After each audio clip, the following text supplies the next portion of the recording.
सांगली लोकसभा मतदारसंघात काँग्रेस पक्षाचा उमेदवार असावा अशी काँग्रेस पक्षाची मागणी होती। महाविकास आघाडीच्या संयुक्त बैठकीत काँग्रेसच्या यादीत सांगलीचं नाव नसल्यामुळे स्वाभाविकरित्या कार्यकर्त्यांमध्ये मोठ्या प्रमाणात रोष निर्माण झाला।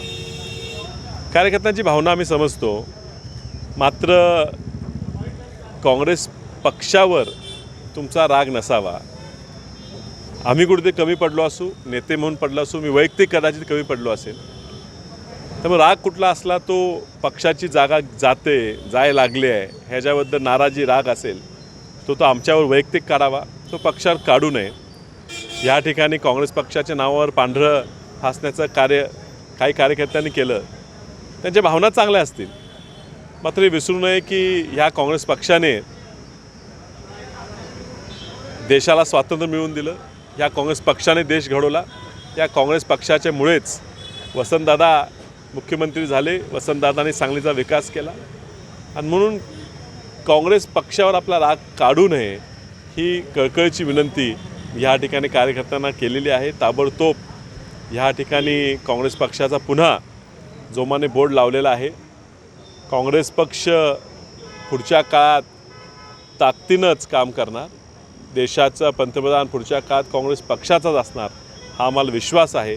आणि त्यामुळे कार्यकर्त्यांना मी विनंती केलेली आहे की संयम आपण सगळ्यांनी बाळगावा।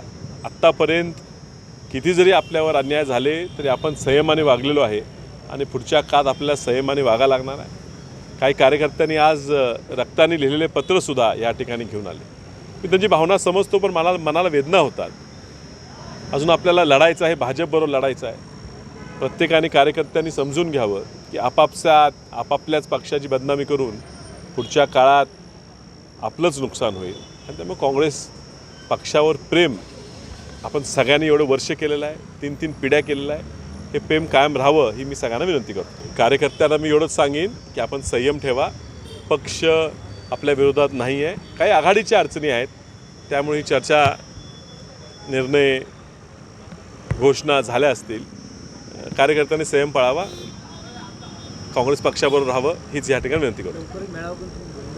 नमस्कार।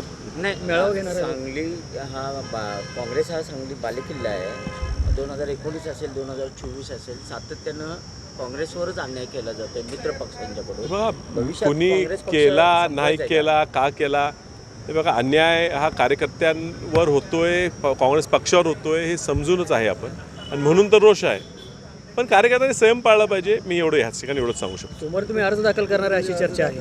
बघा, मी तर अजून कुठल्या दुसऱ्या विषयावर आज बोलणार नाही आहे, मात्र जे काही घडले ते आम्हाला कुणालाच आवडलेलं नाही आहे, आणि म्हणून अशा पद्धतीनं वागणूक देऊन पक्षाचं नुकसान होईल, पक्षाची बदनामी होईल, असं कुणी काही कृत्य करू नये अशी मी प्रत्येक कार्यकर्त्याला विनंती करतो। भाजपाचे उमेदवार तुम्हाला मैदानात या असं आव्हान देत आहेत। पुन्हा मी तेच सांगतो की आजचा विषय हा कार्यकर्त्यांच्या निर्माण झालेल्या रोषाबद्दल आहे, आणि कार्यकर्त्यांनी कुठल्याही परिस्थितीत आपला संयम सोडू नये, श्रद्धा आणि सबुरीचा सल्ला मी प्रत्येक कार्यकर्त्याला देतो।